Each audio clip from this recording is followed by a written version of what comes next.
In the plodding round of a common day's labor, when a man discovereth the single duty resting heavy upon his shoulders that refuseth to depart, and the work laid upon his hands stretcheth onward, long after he hoped for release, what he believed would finish before midday,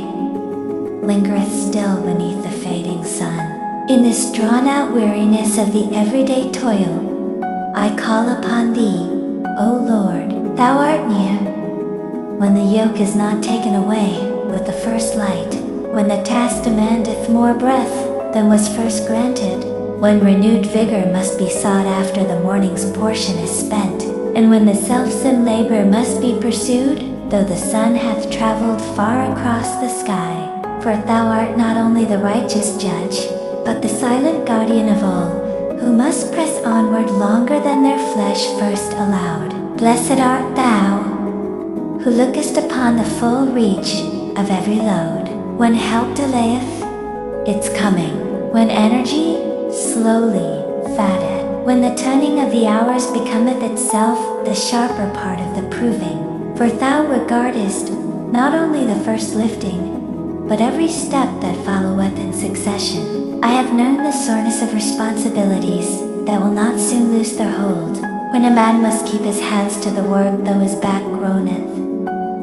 under the strain, and power is not bestowed all at once, but measured out across the lengthening day. Therein have I learned that true steadfastness is not loud striving only,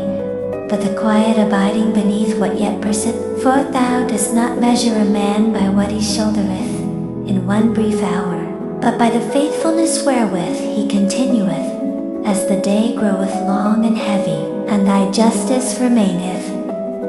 even where patient continuance is asked beyond the first hope. In the plain flow of extended and fatiguing hours, where tools must be taken up again though the palms are raw, where the same ground must be broken though the limbs protest, where might is tried, not once but many times,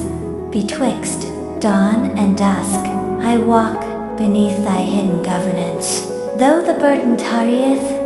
yet I am not left companionless within it, for Thou dost not always shorten the day's proving, but supportest the one who must complete its full length. Thou dost not always lift the weight forthwith, but fortifiest the one who remaineth loyal beneath its full measure. Therefore, I bless Thee in the bearing of what is slow to release, in the load that outliveth the dawn's boldness, in the power that must be besought anew when the first store is exhausted, in the toil demanded while the matter yet awaiteth completion, in the gradual march of daylight woven into the trial, in the silent resolve that will not surrender. Let not mine power give way beneath the long watches of this duty, nor my soul shatter under its continued pressing, for Thou art closer to my steadfastness than the weight resting upon my frame, and so I rest in this ancient certainty that trial is not only a sudden stroke, but a prolonged obedience, that strength is not bestowed once, but refreshed amid daily perseverance, and that the man who stayeth true at his station under what is drawn out, refusing to abandon the labor, is upheld by Thy quiet and faithful order, and I shall not stand alone in the extending of mine remaining strength.